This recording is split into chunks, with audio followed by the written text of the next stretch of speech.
তাকিয়ে দেখুন জঙ্গিপুরের দিকে, তাকিয়ে দেখুন মালদার দিকে।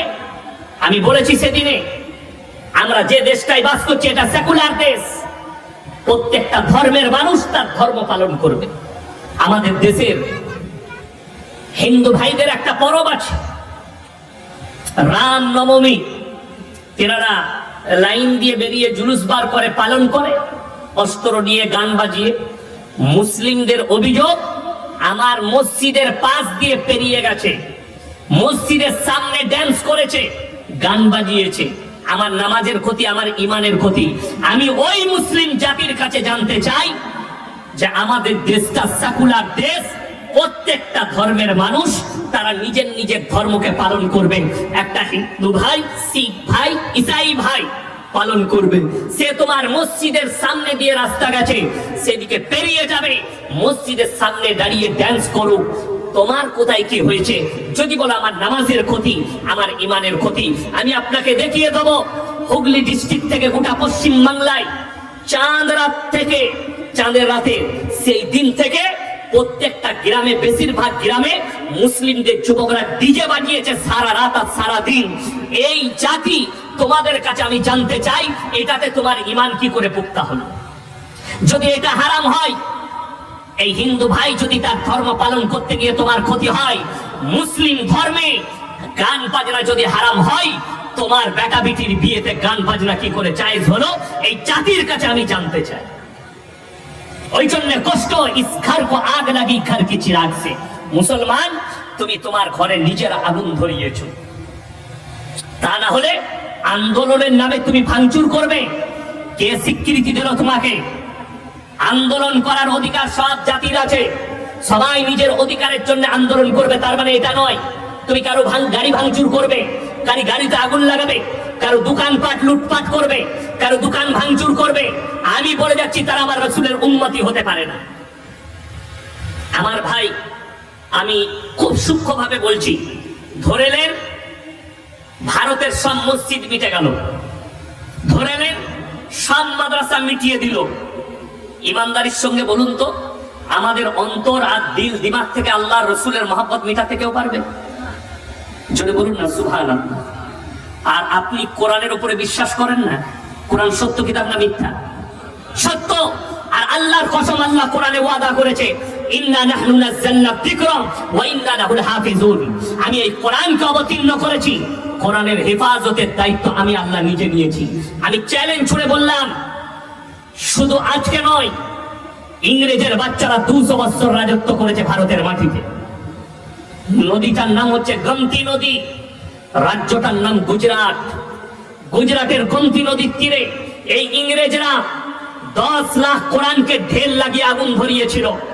শাহ আব্দুল আজিজ মুহাদ্দিস দেহলভী রহমাতুল্লাহ আলাইহি তিনি বললেন, ইংরেজের বাচ্চারা শোনো, তোমরা যদি মনে করো এই 10 লাখ কোরআনকে জ্বালিয়ে কোরআনকে মিটিয়ে দেবো, 10 লাখ নয়, পৃথিবীতে যতগুলো কোরআন আছে সব জ্বালিয়ে দাও, কিন্তু কোরআনকে মেটাতে পারবে না। ইংরেজদের কর্নাল বললে, কেন? বললে এই কাগজের মধ্যে আল্লাহ তাআলা কোরআনকে হেফাজত করেননি। আল্লাহ তাআলা একটা 10 বছরের বাচ্চা হাফিজে কোরআন, তার সিনের মধ্যে 30 পারা কোরআনকে গেঁথে দিয়েছে। জোরে বলুন সুবহানাল্লাহ। একটা হাফিজে কোরআন যদি জিন্দা থাকে, 100 কোটি কোরআন ছেপে চলে আসবে। জোরে বলুন না সুবহানাল্লাহ। শুধু তাই নয়, অপর জায়গায় আল্লাহ বলেছেন, ফালান তাজিদা লিসুন্নাতিল্লাহি তাবদীলা। কিয়ামত পর্যন্ত আমার বিধানের একটা জের সবরকে মিটাবার ক্ষমতা পৃথিবীর কোন শক্তির নাই। জোরে বলুন সুবহানাল্লাহ। তাহলে আপনি আল্লাহর উপরে বিশ্বাসী হন, আপনি ঈমানটাকে মজবুত করুন, আপনি নামাজটা ঠিকমতো পড়েন। আমি আপনাকে ফেসবুকে দেখিয়ে দেব, আপনি অবাক হবেন ফেসবুকে দেখলে। যেদিনে বাবরি মসজিদ ভাঙা হয়েছে, মুসলিমদের ছেলেরা টুইট করেছে ফেসবুকে, ইউটিউবে, যেদিনে রায় হয়েছে, আমাদের বাবরি মসজিদ চলে গেল, বাবরি মসজিদ ভেঙে গেছে। হাইরে মুসলিম জাতি, তুমি কাঁদছো বাবরি মসজিদের জন্য, আর তোমার মসজিদ কাঁদছে তোমার জন্য, তুমি নিজের মসজিদে নামাজ পড়তে যাও। এটা কত দুঃখের বিষয়। তুমি বাবরি মসজিদের জন্য চোখের পানি ফেলাচ্ছ। জানবে এই ফাইসালা আল্লাহ তরফের ফাইসালা, আর এর মধ্যে আল্লাহ কোন ভালাই রেখেছে, এটাই হচ্ছে মুমিনদের ঈমান। আজকে যদি ওয়াকফ বিল পাস হয়েছে, জেনে রেখে দিবে, মসজিদ ভাঙুক আর মাদ্রাসা ভাঙুক, এর পেছনে আল্লাহ কোন একটা ভালো কিছু লুকিয়ে রেখেছে। এটা আপনাকে বিশ্বাস রাখতে হবে। কেন? আমি কোরআন শোনালাম, যে যতই চেষ্টা করুক কোরআনকে মিটাতে পারবে না, যে যতই চেষ্টা করুক ইসলামকে মিটাতে পারবে না। তবে জেনে রেখে দিবেন, আমি আমার পশ্চিম বাংলার সমস্ত মুসলিম জাতিকে বলছি, এই লড়াইটা আপনি যেভাবে সরকারি আপনি কোর্টেতে লড়ুন, প্রোটেক্ট করুন, এই লড়াইটা কোনো জাতির জন্য নয়, এই লড়াই সরকারের বিপক্ষে। সরকার আইন এনেছে, তার বিপক্ষে আপনি যেভাবে পারবেন প্রোটেক্ট করুন, আন্দোলন করুন, কোর্টে যান, কেস লড়ুন, কিন্তু কোন জাতিকে কষ্ট দিয়ে নয়, কোন ধর্মের মানুষকে কষ্ট দিয়ে নয়। ওই জন্য কোরআন শোনাচ্ছে একটা, যারা আমার হিন্দু ভাই আমার আওয়াজ শুনতে পাচ্ছেন মোবাইলে, ইউটিউব আর ফেসবুকে, যে সমস্ত আমার অনেক হিন্দু ভাই, আমি আসার সময় সত্যি করে দাঁড়িয়েছিলাম, একজন হিন্দুর ভাই কপালে তিলক আছে, আমার সঙ্গে হাত মিলালো, বলে স্যার আপনার কথা খুব ভালো লাগে, আমার বাড়ি কলকাতায় নিউ টাউনে, আমি আপনার অনেক বক্তব্য শুনি, খুব ভালো লাগে। কথাটা বুঝতে পারেন?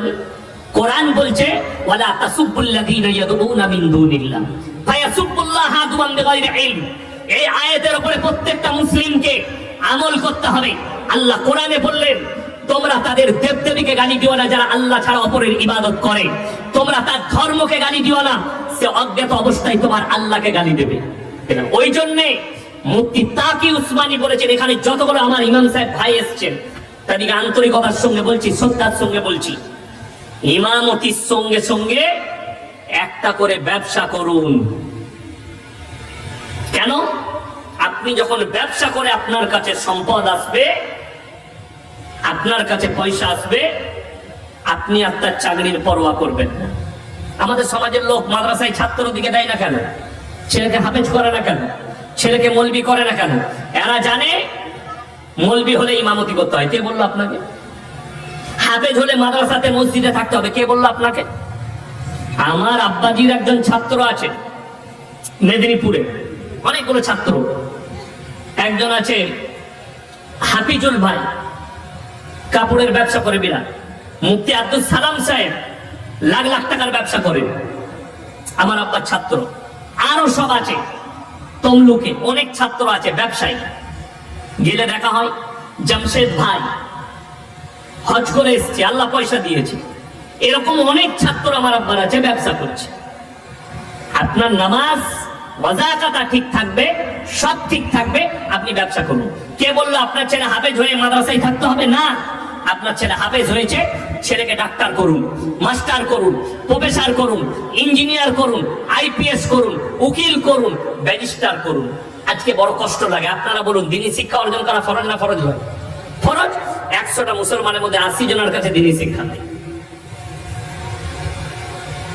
আপনি বরকত চাইছেন, আমাদের মতো মৌলবীর কাছে এসে নামাজ নাই, রোজা নাই, কোরআন তেলাওয়াত নাই, রাসূলের হাদিসকে ফলো নেই, আপনি বলছেন হুজুরের তাবিজে বরকত লুব। আমার বেতন 11,000। কত বললাম? আমার আব্বার মাদ্রাসায় কত বেতন বললাম? 11,000। এই রমজানের পরে মনে হয় বেড়েছে 1,000। আপনি 11ই ধরুন, 11,000 টাকা বেতন। এখন এই এলাকার একটা লোক, সে প্রতি মাসে 3 লাখ টাকা ইনকাম করে, সে এসে আমাকে বলছে হুজুর একটা বরকতের তাবিজ দেন। তাবিজটা কার দরকার? আমার না তার? আপনি বলুন বিচার। আমার 11,000 মাসে, আর তার মাসে 3 লাখ, তো তাবিজটা তো আমার দরকার। আপনি যদি বলেন আমার ব্যবসায়ী বরকত যাচ্ছে, হাদিস শুনেলেন। 1 নম্বর, সবাই নিয়ত করুন তো 5 ওয়াক্তের নামাজি হবে, জোরে বলুন ইনশাআল্লাহ। রাসূলের হাদিস, যারা 5 ওয়াক্তের নামাজি হবে আল্লাহ মৃত্যুকাল পর্যন্ত তাদের রুজিতে কোনোদিন কমি দিবেন না, জোরে বলুন সুবহানাল্লাহ। এটা রাসূল সাল্লাল্লাহু আলাইহি সাল্লামের হাদিস। আচ্ছা, রুজি মানে কি? রুজি মানে খাদ্য, এবং সেটা আমাদের দেশের লোক মনে করে হালাল রুজি, আল্লাহ রুজি দিবে মানে প্রত্যেকদিন যেন ইলিশ মাছ আর খাসি খেতে পায়। আবে মরে যাবি তুই রোজ ওই মালটা খেলে। কেন? ডাক্তার বলছে একটা মানুষ যদি 100 গ্রাম খাসির কিংবা পাঁঠার মাংস খায়, কত বললাম? 100 গ্রাম।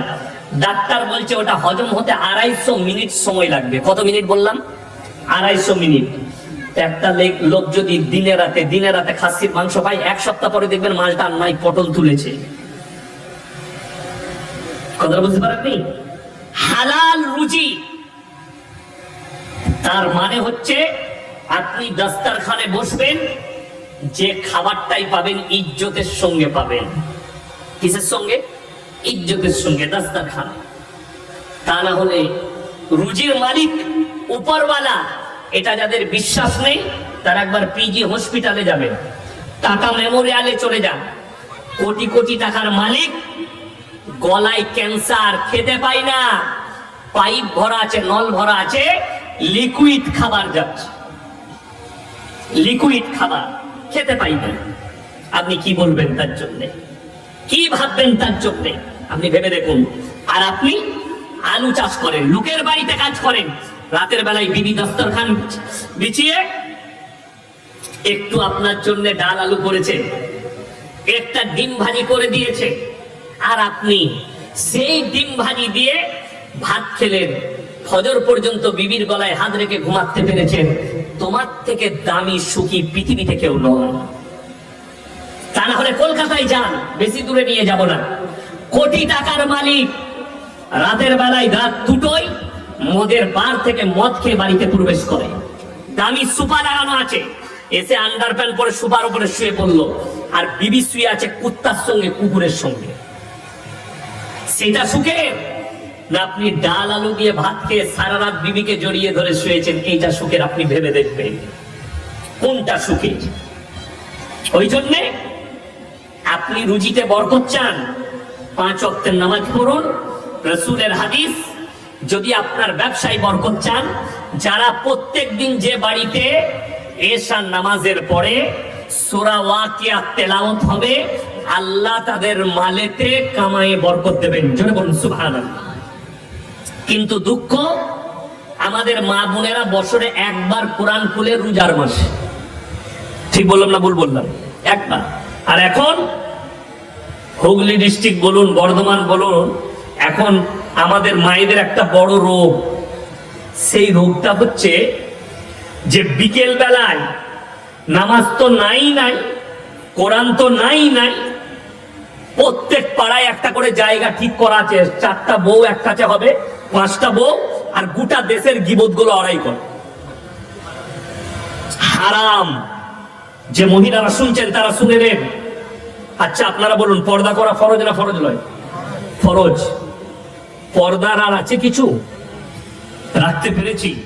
কিয়ামতের আলামতের মধ্যে মারাত্মক আলামত যখন তোমরা দেখতে পাবে, নারীরা পোশাক তো পরছে কিন্তু তাদের শরীর দেখা যাচ্ছে বেপর্দা।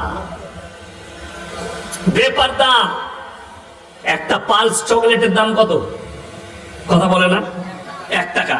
কোন দোকানদার ছিঁড়ে যদি প্লেটে করে বিক্রি করে কেউ কিনবে? কেন? ধুলো পড়েছে, মাছি বসেছে, ও মাল চলবে না, খাবো না। কেন? পেটের ক্ষতি হবে। হাইরে মুসলমান দেশের মানুষ, আপনি 1 টাকা চকলেটের মূল্য বুঝতে পারলেন, কিন্তু আপনার মায়ের ইজ্জতের মূল্য বুঝলেন না, আপনার বিটির ইজ্জতের মূল্য বুঝলেন না, আপনার বোনের ইজ্জতের মূল্য আপনি বুঝতে পারলেন না। অথচ রাসূল আকরাম সাল্লাল্লাহু আলাইহি সাল্লামের কাছে পর্দা ফরজ করা হয়েছে। আমার মায়েরা শুনবেন, যেদিন থেকে পর্দা ফরজ হয়েছে, আল্লাহ নবী এবং সাহাবীর বিবিরা পায়ের নখটা পর্যন্ত স্বামীর হুকুম ছাড়া আর পর্দা ছাড়া বাড়ির বাইরে বের করেননি। জোরে বলুন সুবহানাল্লাহ। কোরআনে আছে, ওয়াদরিব খুমুরিহিন্না আলা জুনুবিহিন, হে নারী তুমি পর্দা নির্ধারিত করো, তোমরা কোনোদিন ধর্ষিত হবে না। আরে আমি সেদিনে হুগলি ডিস্ট্রিক্টে হরিপাল থানা হবে, হরিপাল থানায় জলসায় গিয়েছিলাম, মাইর খন্ড। তো আমি যখন গ্রামে ঢুকছি, রাস্তার ওপরে মেয়েরা বসে আছে, বুঝলেন? আপনি বিশ্বাস করুন, আমি গর্ব করে বলছি, আমার গ্রামে গিয়ে রাস্তায় কোনো মেয়েকে দেখতে পাবেন। গর্ব করে বললাম, আমার গ্রামে কেন, আমার গোটা গলসি থানায় কোন গ্রামে, মুসলিম গ্রামে মুসলিম মহিলাদিকে রাস্তার উপরে দেখতে পাবেন। একটা গ্রামে, আমার যতগুলো গ্রাম আছে গলসি থানায়, এটা আমি গর্ব করে বলছি, আমার থানার গর্ব করে বলছি।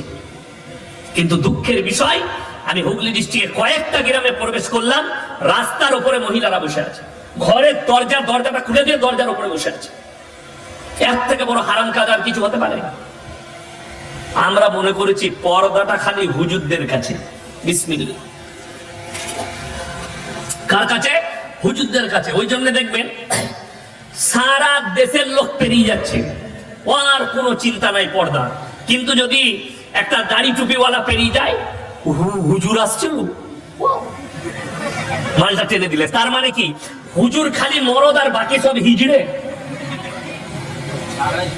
দুঃখের বিষয় এটা। শুনেলেন, দাড়িওয়ালাটাই পর্দার নয়, পর্দার কথা বলা হয়েছে পর পুরুষের কাছ থেকে। স্বামী যদি কলকাতায় থাকে, স্ত্রী শুনে নাও, তোমার যদি পরিবারে, তোমার বাপের পরিবারে কেউ যদি মারা যায়, স্বামীকে ফোন করে হুকুম নিতে হবে, আমার চাচা মারা গেছে, আমি কি পর্দার সহিত যেতে পারি? স্বামী বলবে যাও, গাড়ি বলে দিচ্ছি, গাড়ি ভাড়া করে চলে যাও, তখন আপনি যেতে পারবেন। আমার বন্ধুগণ, আমার ভাই, আমার মা বোন, কান খুলে শুনেলেন, যদি কোনো মাকেই যদি বাজারে নিয়ে যান আর কোনো দোকানদার ফলওয়ালা কলাগুলো ছিলে বিক্রি করে, সেই কলা আপনি কিনবেন না। কেন? এত মাছি বসেছে আর ধুলো পড়েছে, ইজ্জত নষ্ট হয়েছে। আমার মা, আপনি যদি বেপরদা ভাবে রাস্তায় যান, ওইভাবেই আপনার ওপরে বদনজর পড়বে, আপনার ইজ্জত নষ্ট হবে। আজকে পৃথিবীর মানুষ তাকিয়ে দেখুন, আমি নাম করব না, একটা দেওয়ালে ফিল্মের পোস্টার লাগে, লাগে না লাগে না, বাজারে ঘাটে একটা ফিল্ম বেরিয়েছে, ধরেলেন রিলিজ হয়েছে, তার পোস্টার ছাপানো হয়েছে। আমার দুঃখ লাগে কোথায় জানেন? সেখানে যে নায়ক থাকে, নায়কের ফুল প্যান্ট, ফুল হাত শার্ট, আর একটা নায়িকাকে অর্ধ উলঙ্গ করে দাঁড় করিয়েছে। আর এরা বলে নারী মর্যাদার কথা, এরা বলে নারীর ইজ্জতের কথা। রাসূল সাল্লাল্লাহু আলাইহি সাল্লাম রাস্তা দিয়ে পেরিয়ে যাচ্ছেন, একজন মুশরিকের বিটি, হাতেম তায়ের বিটি রাস্তা দিয়ে পেরিয়ে যাচ্ছেন, মাথায় কাপড় নেই। রাসূল আকরাম সাল্লাল্লাহু আলাইহি সাল্লাম নিজের মাথার পাগড়িটা খুললেন আর তার মাথায় চাপিয়ে দিলেন।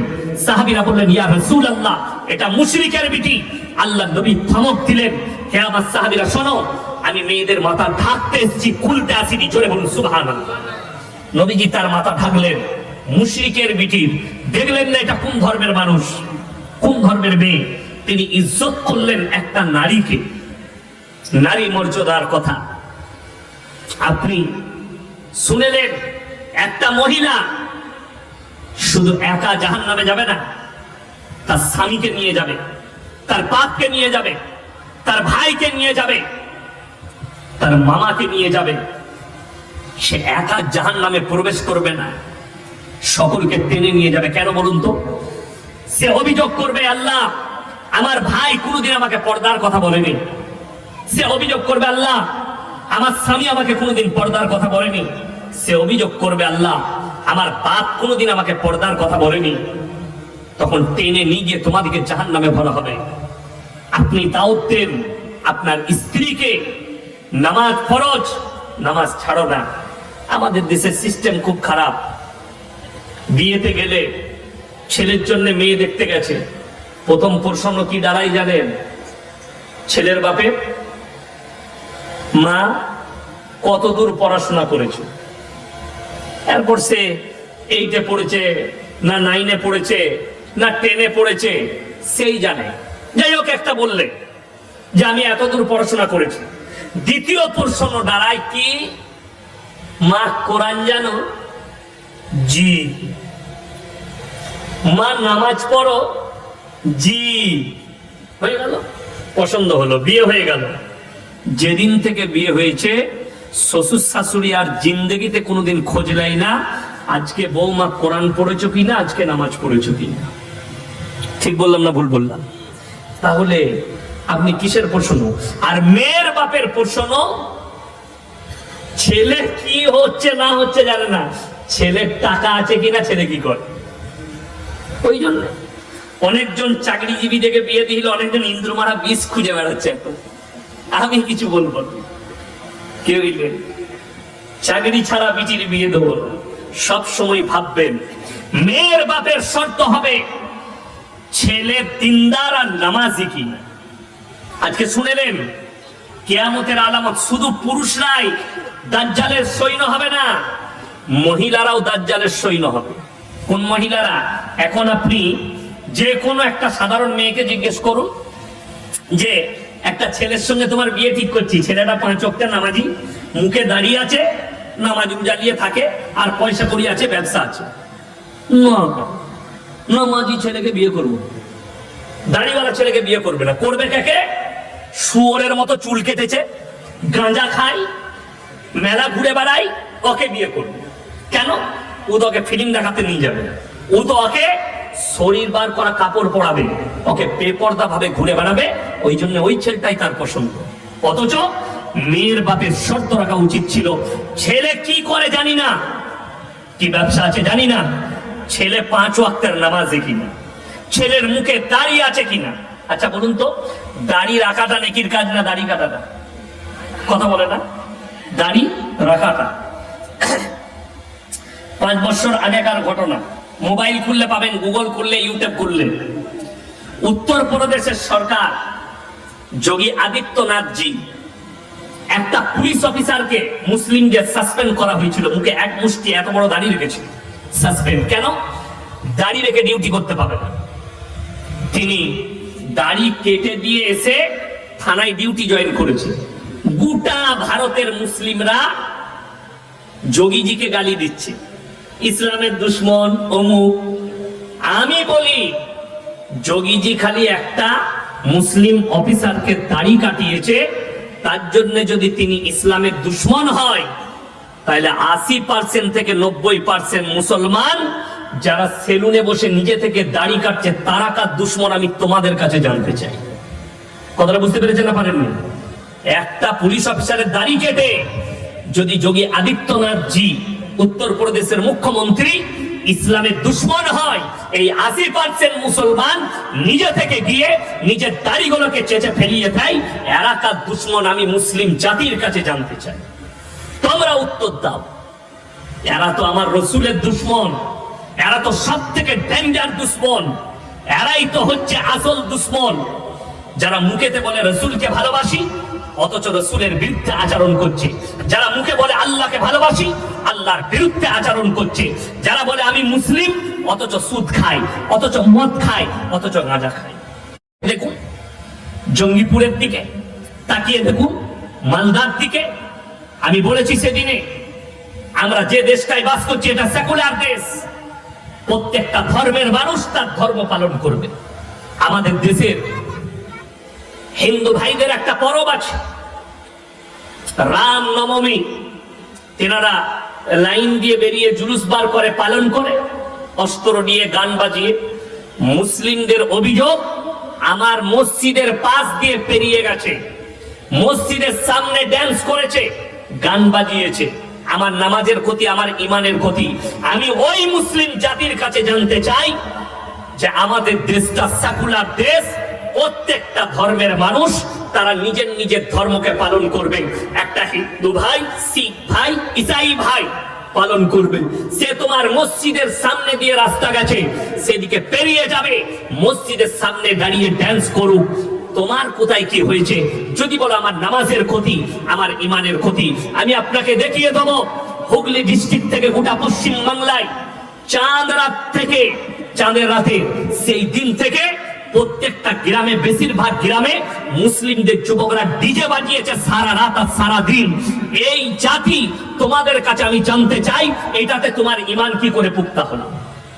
যদি এটা হারাম হয়, এই হিন্দু ভাই যদি তার ধর্ম পালন করতে গিয়ে তোমার ক্ষতি হয়, মুসলিম ধর্মে গান বাজনা যদি হারাম হয়, তোমার বেটা বিটির বিয়েতে গান বাজনা কি করে জায়েজ হলো?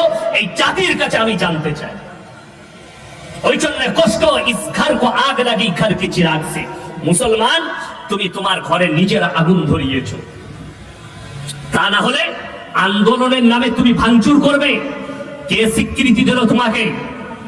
আন্দোলন করার অধিকার সব জাতির আছে, সবাই নিজের অধিকারের জন্য আন্দোলন করবে, তার মানে এটা নয় তুমি কারো গাড়ি ভাঙচুর করবে, গাড়িতে আগুন লাগাবে, কারো দোকানপাট লুটপাট করবে, কারো দোকান ভাঙচুর করবে। আমি বলে যাচ্ছি, তারা আমার রসুলের উম্মতি হতে পারে না। আমার ভাই, আমি খুব সূক্ষ্মভাবে বলছি, ধরে নেন ভারতের সব মসজিদ মিটে গেল, ধরে নেন সব মাদ্রাসা মিটিয়ে দিল। ইমানদারির সঙ্গে বলুন তো, আমাদের অন্তর আর দিল দিমাগ থেকে আল্লাহর রসুলের মহব্বত মিটাতে কেউ পারবে? জোরে বলুন না সুবহানাল্লাহ।